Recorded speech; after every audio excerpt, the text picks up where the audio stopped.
Hey guys, welcome back.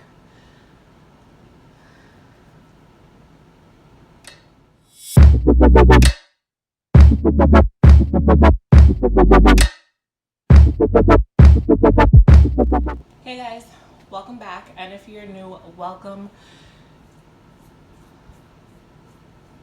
Today I have another pregnancy update for the past 2 weeks. So, no long intros.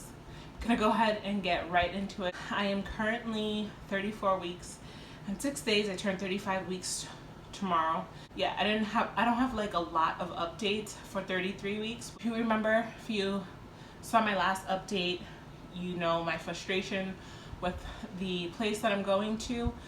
They had canceled the urine sample that they took from me, and the reason for that was because they sent it off to the lab in the wrong tube. So I had an appointment this Monday, which I'll get into when I get to 34 weeks, and they did another one, but that was the reason why it was canceled.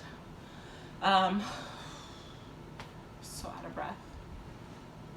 My belly seems to have gotten a little bit lighter, which is completely different, and usually it doesn't get lighter until after I give birth, so that's new. I actually have been sleeping a little bit better at night, which I don't even know how or why. I'm still tossing and turning, but I feel like I may go through longer stretches before I toss and turn and before I have to pee, unless I'm just going to bed earlier, so it just seems like I'm sleeping more. Not sure. 33 weeks, I'm pretty sure I had a couple of regular contractions. Like, they were not Braxton Hicks contractions. They were the real deal. They didn't last for very long, and it was like sporadic times of the days for 33 weeks. So it wasn't like, oh, one day I was contracting all day or anything like that. But I did have like a couple of regular contractions, and I know those could not have been Braxton Hicks. I mean, they could have been, but you know, I'm gonna go with they were regular contractions. My breasts have started leaking a little bit.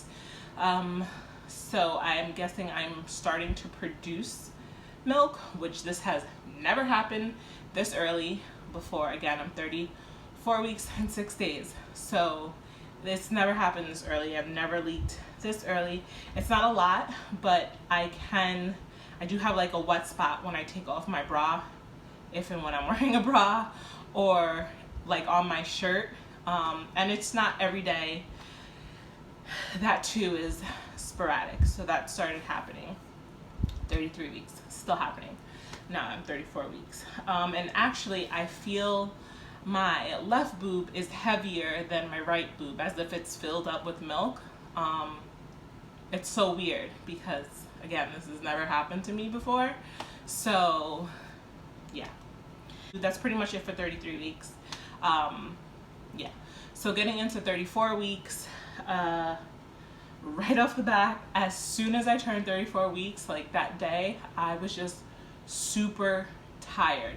I can't tell you if this is like the same tiredness that you have like in the first trimester, because my first trimester, one, I was always sleeping, but two, I had the HG, so I would lay down and sleep the majority of the day or time, because if I was sleeping, I wasn't throwing up. So I don't know, you know, I wouldn't say that I was tired my first trimester, but I don't know what to compare this to because I can't remember during my other pregnancies. But I started taking naps 1 to 2 hours, usually around the same time every day too. And I'll go ahead and put the kids down for their nap, and I just nap with them. So from 2:30, anywhere between 2:30 and 3.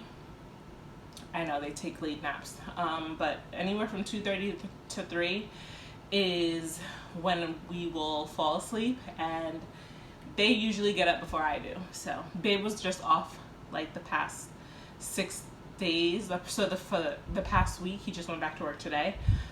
So he's been here with them. Like, if you're like, oh well, who's watching the kids?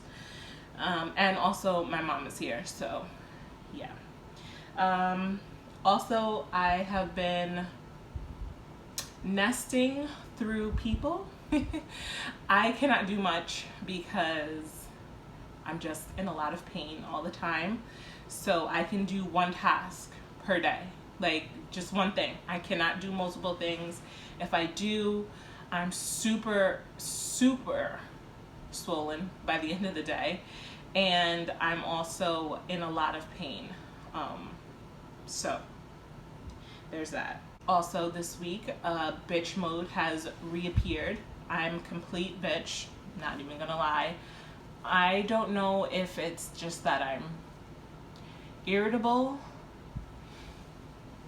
or that I'm just in pain and I'm taking it out on Babe, because he's like the only one. I don't really take it out on the kids, but I do get like annoyed with the kids if they're like fighting. Normally I can tune it out, but now I find myself like yelling more for them to stop fighting or to share or whatever the case may be, whereas before I would just completely ignore them, wouldn't even hear them unless someone like has that cry of like they just got hurt.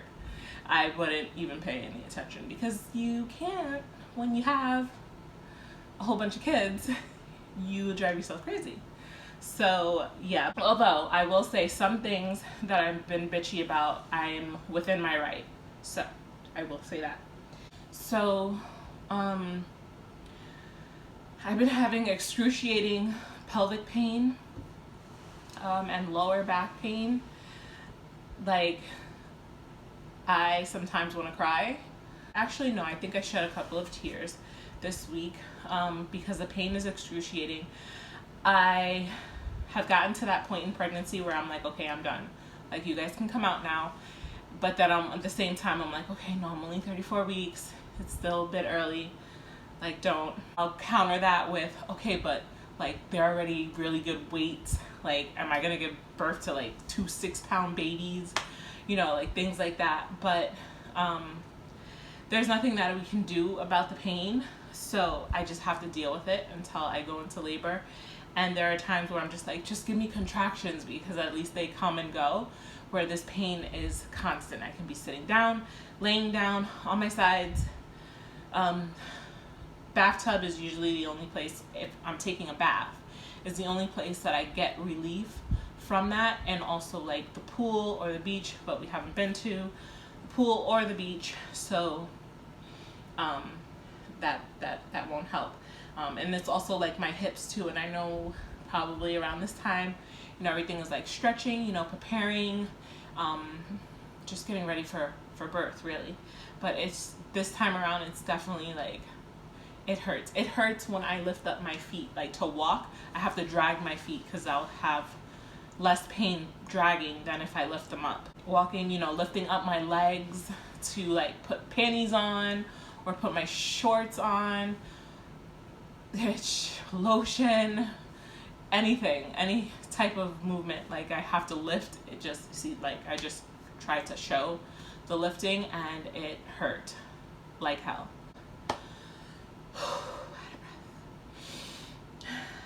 Shortness of breath just hasn't gone away ever, so there's no need to talk about that. But okay, so getting into my appointment from Monday, had lots of things going on. So my blood pressure was 116/77, which is great. My pulse rate was 113. They did give me another urine test. I got the results from that. My urine test was negative, but like the culture, the urine test culture was negative. But on like the strip that they'll dip in, I don't know if they do that with you guys, but I know I used to do it when I was a medical assistant.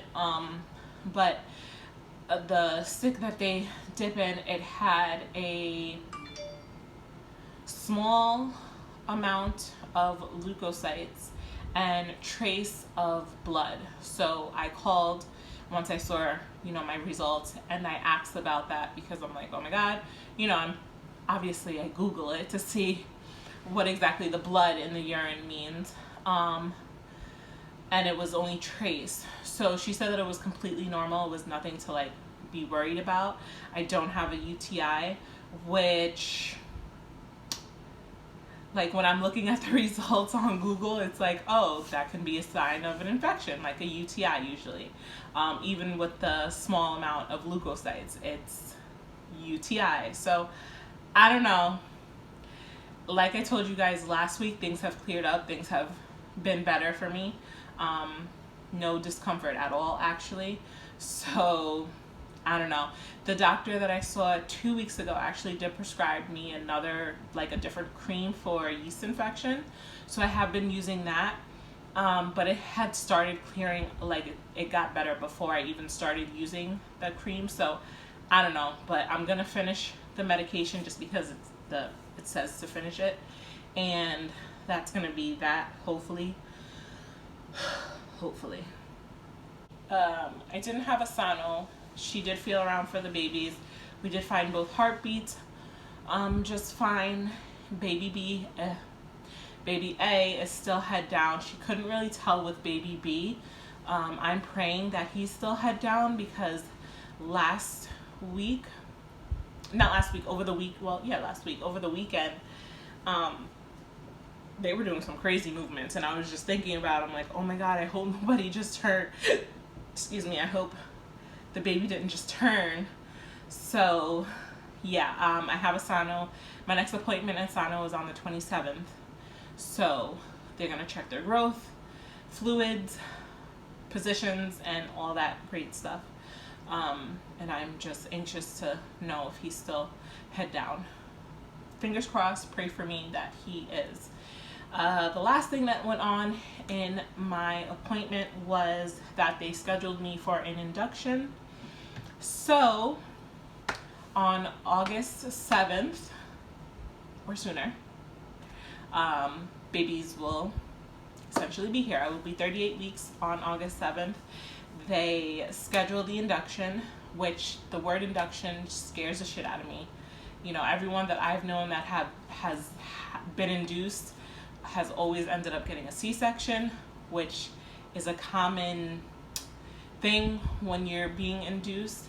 The nurse who scheduled my induction, she kind of put my mind a little bit at ease, just stating that the majority of the time it's people who it's their first baby, definitely not someone who has already had 4, vaginal deliveries.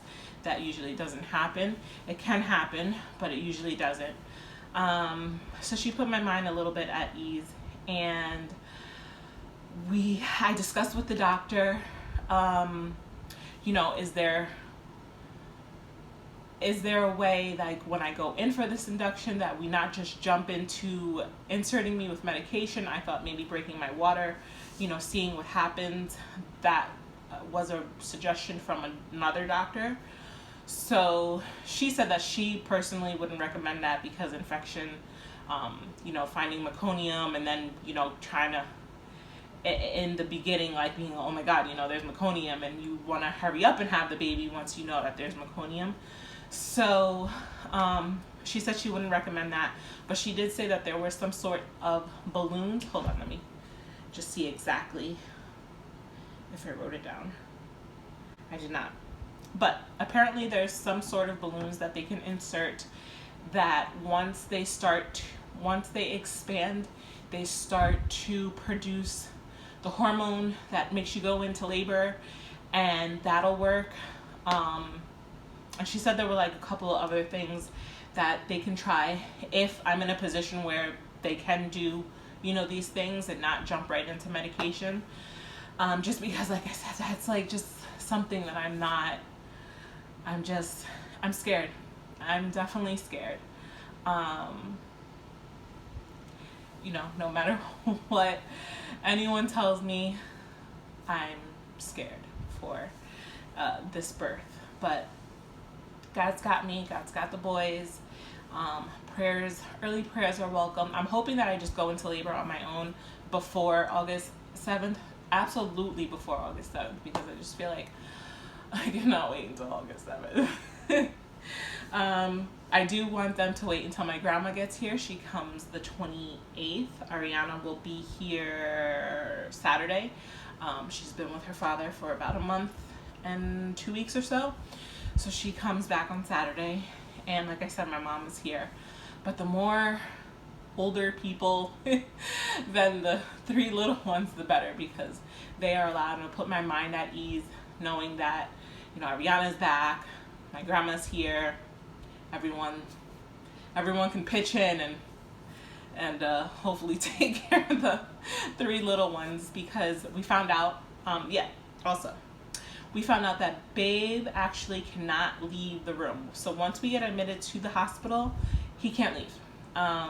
We were under the impression that he would be able to come home, you know, tend to them, put them to bed if that's the case, if it's like, you know, earlier in the day or whatever the case is. We intended on going back and forth because a month ago, you know, the hospitals weren't, it wasn't as bad as it is now with COVID.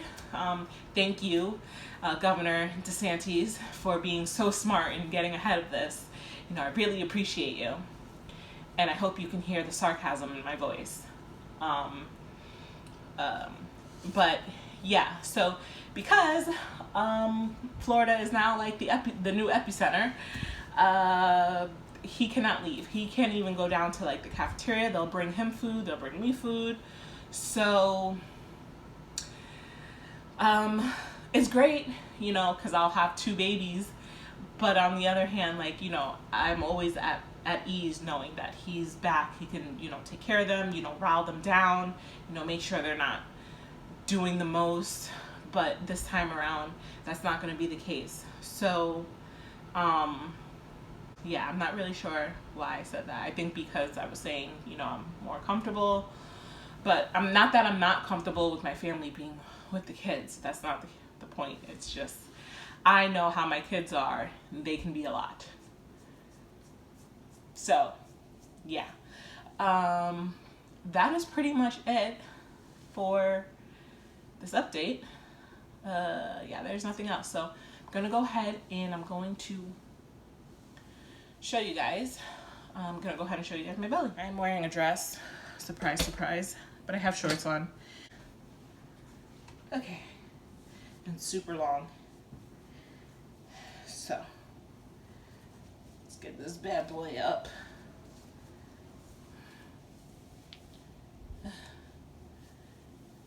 Ooh. Okay. Wait. So, this is my belly from the front with my shirt down, or my dress down. Belly from the right side.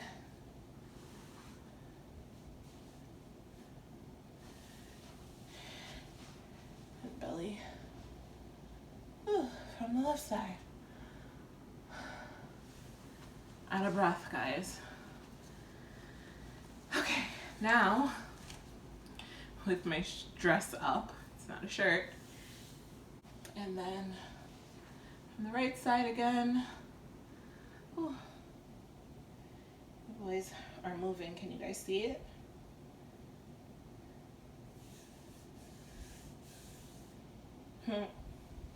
And from the left side.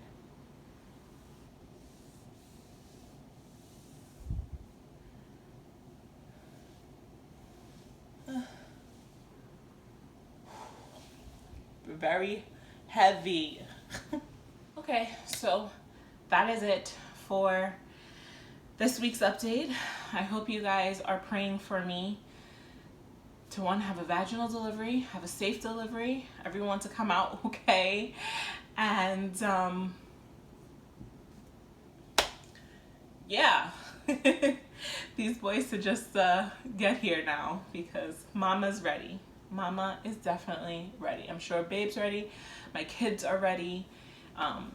Every time I go to the doctor, they're saying, are you going to go take the babies out? I want them to come home. So that should be fun when I actually do bring them home. But anyway, thank you guys so much for watching, and I will see you guys in my next video. Bye.